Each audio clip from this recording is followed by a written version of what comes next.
Pirates of the Caribbean: Curse of the Black Pearl is nearly the perfect popcorn film. I love a lighthearted skeleton pirate adventure romance movie. It's got memorable characters with understandable goals and actions to attain those goals, great action scenes, and it doesn't feel too bloated. Then we got the sequel, Pirates of the Caribbean 2, Dead Man's Chest. My biggest problem with this and At World's End is you don't feel like you're getting a complete film if you watch this by itself. That really burned my biscuits back in the day because I had to wait a year for the other half of this story. After 2.5 hours of nonsense, you get a whole lot of loose ends, and very little of it gets wrapped up in a satisfying way in the next film. I feel like we've been here before. My goal is to minimize that as much as possible. You can end on a cliffhanger that teases the next movie, while also providing a complete and satisfying unit of entertainment in the here and now. The first thing I would change is pretty big. Don't bring back Will and Elizabeth. They had their happy ending. Their story had nowhere else to go other than taking a dump on their happy ending. Treat these movies more like Indiana Jones, with a different supporting cast in each film. You can bring back some characters as needed, but only if they have something to do in the story, which I maintain Will and Elizabeth did not.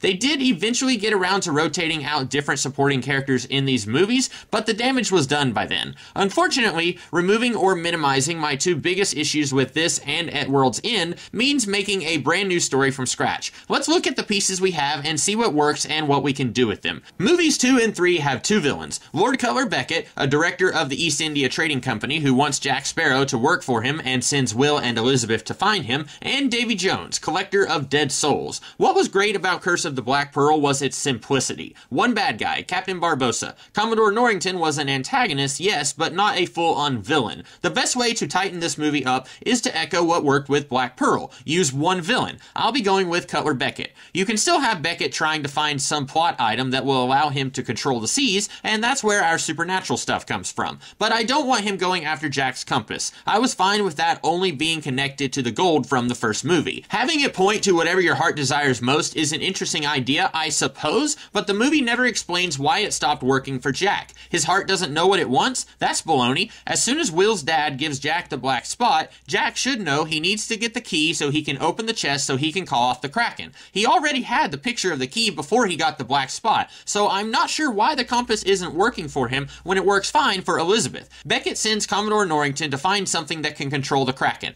not the heart of Davy Jones. Whatever item Norrington is after isn't connected directly to Davy Jones, but Jones used it in the past against a ship that narrowly avoided destruction, and he wanted to claim the souls he felt had been cheated from him. We won't see Davy Jones in this movie, but we will feel his presence. People will talk about him. You could have an animated flashback like the story of the three brothers from Deathly Hallows to show Davy Jones using the Kraken in the past. I didn't hate the idea of bringing Norrington back, but instead of him being at rock bottom and betraying our heroes to get his station back, Beckett became Norrington's boss in between movies. This puts Norrington in a tight spot because while he didn't like Jack, by the end of Curse of the Black Pearl, he respected him, and the movie earned that. But Beckett is much more ruthless in pursuing what he wants, and much as it dismays him, Norrington has to follow orders. If Will and Elizabeth aren't making deals with Beckett to capture Jack, who will be Beckett's man interacting with Jack and crew? It took the absolute bare minimum of research to find out there was a real-life pirate in the 1720s named John Taylor, who in 1721 helped find the largest find in pirate history. Just 2 years later, John Taylor sought a pardon from the Spanish Empire and became a privateer, hunting down pirates in the Caribbean. When he was still a pirate, one of his fellow buccaneers dealt leniently with some stranded members of the East India Trading Company, and he was none too pleased with that. So even though this guy was working for the Spanish, you could contrive a reason he could be loaned out to work for Beckett. It's poetic, since he didn't like the East India Trading Company when he was a pirate, now he has to take orders from them. John Taylor would be the perfect foil for Jack. Beckett wants Jack to work for him, and Will assumes Jack wouldn't take kindly to that. John Taylor embodies what would happen if Jack took Beckett's deal. This is a guy Jack respected, but now he's willingly become the enemy. Jack and crew are doing their typical treasure hunting. We don't spend half an hour on Cannibal Island to pad out the runtime, and the crew run into John Taylor. Somehow they find out Norrington is hunting for the Kraken-controlling thing, so they want it too, to keep it out of the hands of the Navy. The movie hints at a past connection between Jack and Beckett, so I'd like to know what mark Jack left on Beckett if the movie is going to hint at it. And I don't want to read some prequel novel to find out. Jack tries to smooth talk Beckett, that's how he finds out Norrington is working for Beckett, then it's a race to get to the thing. If you want the backstabbery and double dealing the movie did, John Taylor can contemplate trying to get the thing from Mother Spain, or he thinks with the Kraken in his pocket, he can go back to being a free man after Jack taunted him about becoming a sellout, while Norrington would try to get it for Beckett and Jack would want to keep it away from Beckett. Much as I disliked 2 hours and 20 minutes of this movie, the end still works for me. I like that Jack tries to be a coward but can't bring himself to do it, and you know he's not coming back to save his precious pearl because he says to abandon ship and let the Kraken take it. He's there to be good, and for his trouble, he gets betrayed and left for dead. I love that. This would probably work better if Jack hadn't tried to trick 100 innocent people into becoming slaves for Davy Jones to save his own skin,